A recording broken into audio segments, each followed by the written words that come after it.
It can cost over $1 million to retire comfortably in New Zealand. So if your retirement plan is to pay off the mortgage and just live off New Zealand superannuation, you might find it's not enough. Which is why you're about to learn the 5 ways to retire filthy rich in New Zealand, because as you're about to find out in this episode of the Property Academy podcast, just 2 investment properties could be enough to make it happen. Let's jump in.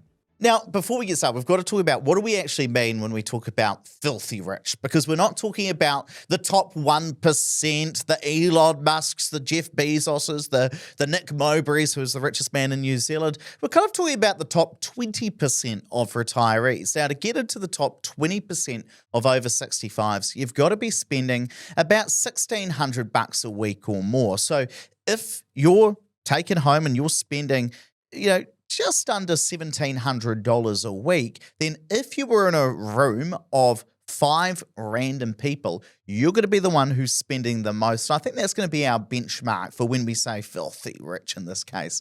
Now, what is the classic Kiwi retirement strategy before we get into the 5 strategies to retire filthy rich? Okay, so your most basic version of retirement and with a healthy income is you pay off your mortgage, then you live off the government superannuation, and you've probably got a bit in Kiwi Saver and savings, say $100K. Now, that's not going to be filthy rich by the $1,630 a week stretch, because the superannuation, for a couple, that's about $800 a week. And if you've only got $100K in Kiwi Saver, you're using your savings to top up your super to be filthy rich, i.e. that $1,630 a week. Well, you're actually going to be out of money in about 3 years. So that's just not going to work. And so what we've got to do is say, okay, well, how much money do we need, or how do we set ourselves up so that in addition to whatever you get from the government, you're going to be able to live that lifestyle where you are, in this case, what we're calling filthy rich. And that's where you might try the first strategy, which is the nest egg strategy. Now, basically, what you need to get yourself into the position of for the nest egg strategy is where you've got enough in the bank in order to spend that $1,600 a week and just keep drawing it out no matter what. Now, in terms of how much you'd actually need to make that happen, if the government's giving you $800 a week, you basically need to have about $800 a week as well. So basically, you need to be able to draw about 40 grand, maybe slightly over 40 grand a year out of whatever savings you have. Now, there's a really good rule called the rule of 4%. This comes from the New Zealand Society of Actuaries, which basically means if you've got $1 million in the bank, then you can draw out 4% of that a year, 40 grand a year, and you're going to be okay. You're going to probably have enough money until the event that you actually die. And so roughly how much would you need to make that happen? About $1 million in the bank if you're going to draw 40K a year, which is $800 a week. Add that on top of your super, and you've got to get to that filthy rich status. Now, how are you going to have $1 million in the bank that you can then go away and invest? Well, under the nest egg strategy, that's where you buy some rental properties, you wait for them to go up in value, sell them, and invest the rest into some managed funds or some shares, and then you can live off the returns like under that rule of 4%. Now, if you're going to try and make it so that you got $1 million in the bank, one classic strategy might be to buy 2 properties that are both worth, say, $500,000 each. You wait for them to double in value, sell both of them. Each one of them made you $500K. Bang that together, that's your $1 million. Now, it's a bit more complicated than that, isn't it? Because we've got to think about, the inflation and the cost of living going up over time. So actually, you probably don't want $1 million in future dollars. You want it in today's dollars. You factor that in. You've also got to think about, it costs you money if you're going to sell a property. But basically, that's the simple way of thinking about it. 2 properties, wait for them to double in value, sell them both, bang the money in the bank, live off the rest to top up your superannuation. But if you're not into that, that's where you might try the second strategy, which is the Golden Goose. Yeah, Golden Goose is where you're going to have money forever, no matter how long you live, because the point of this is those 2 properties that you're going to have in retirement, you're not going to sell them and pay off the debt. You're actually going to own them with no mortgages on them, and you're going to live off the rental income. Now, because for most investors, we've got debt, and the rent goes to paying the debt, you have to do this with no mortgages. So you have to be mortgage-free on those, because now, you're still going to have costs like rates, insurance, maintenance, property management, all that kind of stuff. But if you've got no major costs, i.e. your mortgage, then you can live on the rental incomes, and that will tend to go up over time as well. Now, the types of properties that you invest in typically are different to what you might have invested in for the last 20, 30 years, because for those 20, 30 years, you're looking for capital growth. Now you're in a position where the income's the most important thing. You're not looking so much for capital growth as you are income. So the types of properties you'd have would be high rental return properties, room by room rentals or dual income properties.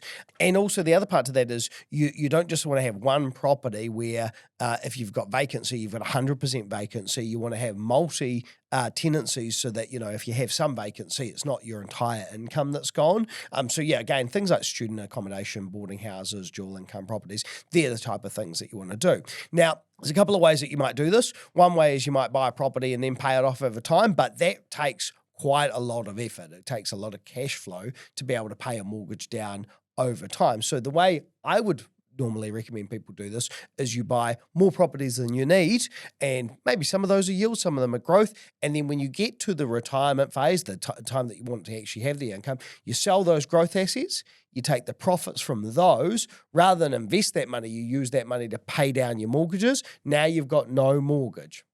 Now, if you are going to try and live filthy rich with this and use it to top up your government superannuation, then you don't want to be aiming for $40,000 worth of rental income. You've got to be aiming for $40,000 of income after you pay all of your costs and after you pay all of your tax. Because you've got some tax in there as well, you might be needing to aim for $50,000 to $60,000 worth of profit, because by the time you pay your tax, that's how you get left over with that extra $800 to top up your super.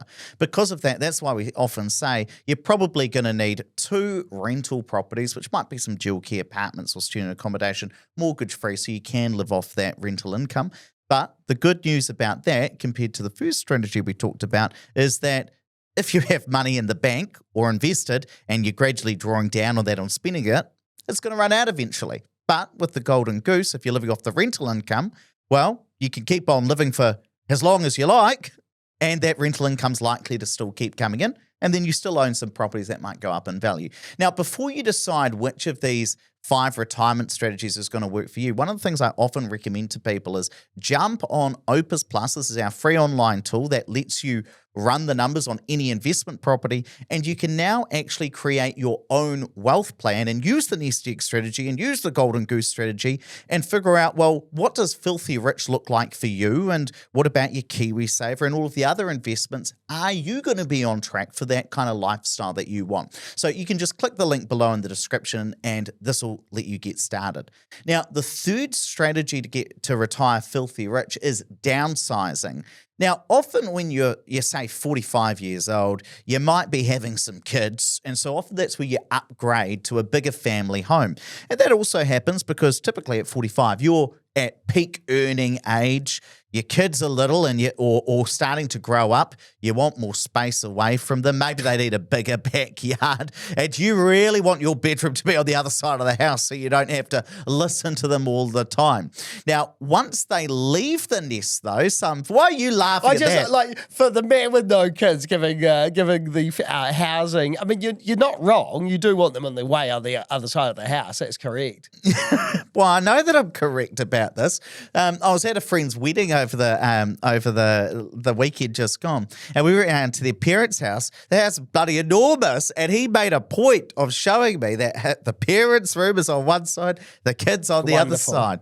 Now, once your kids leave the nest, though, you don't need as much space, and so if you haven't invested a lot into shares or managed funds or investment properties, one strategy is to sell the family home and move into a smaller, cheaper property, because that can sometimes free up a bit of cash. Now, sometimes this doesn't always work. Let's say that you've got a property and you live in Auckland, you've got the average property, so it's $1 million. You sell that and you really downsize. Maybe you can move into something that costs you $600K. So that might free up $400,000, and from that you pay your real estate agent fees and all those kinds of things. Well, that's not going to quite get you to that $1 million that we've said, maybe you need if you're going to top up your super to be filthy rich.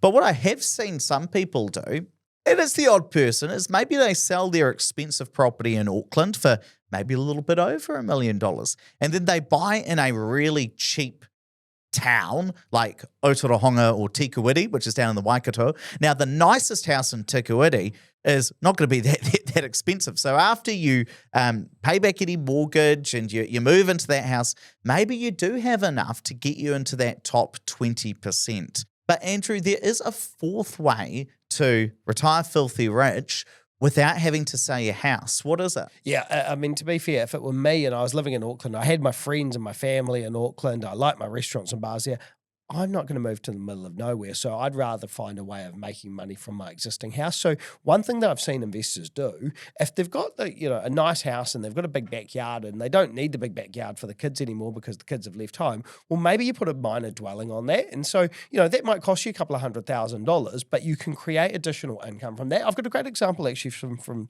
friends of ours who just in Sumner, they've put a unit on their property. It's all self-contained. They're now renting that out as an Airbnb, and it could, generate $600-700 a week. Now, depending on, whether or not you're doing Airbnb or doing a normal rental and whereabouts you're living, this could be a significant amount of money. And yep, it's a bit more work for them, but now they're retired. It's working out really well. Yeah, using the land that you already own and have paid for and doing a little bit of development on it, yeah, it's going to increase your rates a little bit. There are some costs associated with that. But let's say you do get $600 or $700 a week for renting out, say, a 2-bedroom minor dwelling that you've built on your back section.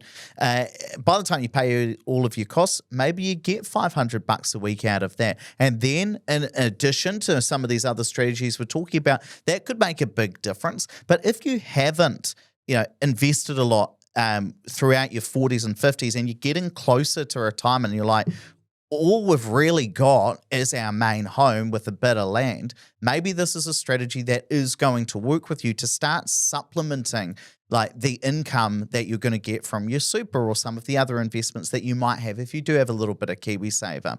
And just before we move on to the fifth and final strategy that we want to talk about, when we're talking about having a plot of money, say $1 million to use a round figure, and talking about drawing an income from that, typically what you would do is you would go to an investment advisor, maybe from Craig's or Milford or any of those types of companies, and you'd say, here is my money. I want to draw an income of $800 a week, 40 grand a year off this amount of money. And what they're going to do is they're going to say, okay, we're going to be able to make that happen. We're going to transfer that to you. But they're going to go and invest most of that money, right? And let's say that $1 million, they go and invest it, and that goes up by 3% this year. Well, then you've got $1 million and $1,030,000. Now you're drawing your 40K income from that. So at the end of the year, you've got $990,000. So it's not like here's my $1 million, you draw 40K, now you've got 960K left. You're still getting returns on the money you're investing. And I like to point that out because it's not as simple as saying, okay, I've got $1 million, I want to draw $40,000 a year from that. That means I've got 25 years of 40 grand, right? Because 40 grand multiplied by 25 equals $1 million. Actually, your money should last you longer than that because you're going to get some returns on that, because by the end of year one, in the simple example, you're not left with 960 grand, you're left with $990,000. Now, there's a bit more to it than that, obviously. That's why you go and get an investment advisor. But I always like to say to people, it's not that you leave your money in the bank, or most people won't leave their money in the bank and then just take a little bit out of it. They might go and invest that, and some of that money might be in shares, some of that might be in bonds. That's the conversation you have with your investment advisor. But it's just saying your money's going to potentially last longer than you think it does. Now, the last strategy that I want to talk about for retiring filthy rich is what that's not going to work for everyone, but is like an absolute classic strategy I see all of the time. Because you might not think this, but New Zealand is actually a nation of small business owners. Like, did you know the World Bank did this survey of like entrepreneurship, and they actually found that New Zealand has one of the highest rates of businesses starting up compared to our working population, compared to like lots and lots of other countries. Like, we start a lot of businesses for our population. Yeah, and I suppose you see it because in a small country, there's not that much competition. And so maybe if you want to get ahead and you're a plumber, you do start your own plumbing business. And if you're an electrician, you start your own not electricity business, electrician's business. But I see this with my own siblings, right? One's a plumber, and he started his own business. One's an electrician. I mean, he lives in Brisbane, but he went and started his own business as well. And so one thing that I often see is eventually as you get older, if you have started a business, you might be able to sell that. Now, there is a big question around how saleable your business is. And I know that this is a conversation you have with people all of the time. Yeah, there's definitely investors who have created businesses where really they're self-employed, but they've created a job for themselves. Now, a lot of the time, once you take them out of the business, there is no business. There is no goodwill to be sold. On the flip side, there are people who have thought about this and considered, okay, well, in 10 years' time, I want to sell my business. So they've done everything they can to add value to the business that makes it a saleable asset. And the difference can be, multitude of millions of dollars. So it really does. If you are going to consider the sale of your business, you want to think about who the end buyer is and how that business is going to be valued. Yeah, just for example, I remember meeting an investor who was a videographer, and he was a freelance videographer. Now, it was just him. He had some clients and he's going out and creating a lot of videos. Now, that's very cool. He's self-employed, but that probably isn't a saleable business because somebody who is going to purchase it off him would just be buying the client book. Now, that might have some value, but it's not going to be as valuable compared to if he employed, a couple of other videographers and he had a good client base, and then maybe he's just managing it, and then eventually he replaces himself with a general manager, and there's, 3 or 4 people working in that business. That's now a saleable asset. And that is an interesting example because as a videographer, I could understand being self-employed, there not being a whole lot of value to the business, but I've worked with an investor who is a videographer and made significant money on the sale of his business because of the way he set it up. And what I see is that when people do have a business and they sell it, they basically do exactly what we were talking about with the nest egg strategy or the Golden Goose. You've got some money that you can then go invest. You might take that lump sum, put it into a managed fund, talk to an investment advisor, and gradually draw that down. Or you might take that money and start to do the Golden Goose, which is buy some rental properties and start just living off that rental income. But what I do say to people a lot of the time is it's quite hard running all of these numbers because they are quite technical. You want to think about the cost of living tends to go up over time, and how much will we really need to spend to keep ourselves going and feel like we are financially free. And so the other thing I often recommend to people is to get a financial advisor. And if somebody is looking for a financial advisor to create a wealth plan for them, they can always come and see our team for free at Opus Partners. You just go to opuspartners.co.nz. There's a big orange button. You click that, you book a time, and you talk to somebody. And I'll also drop the link to the description for anybody who's interested in that. So now you know the 5 strategies you could use to get rich for retirement, but even if you know the right strategies, there are costly money mistakes that could still get in your way and mean it never happens, which is why you need to watch this video that takes you through the 5 money rules that everyone breaks and what it costs you, because altogether these mistakes could cost you $1.4 million over the next decade. Click here to watch it now.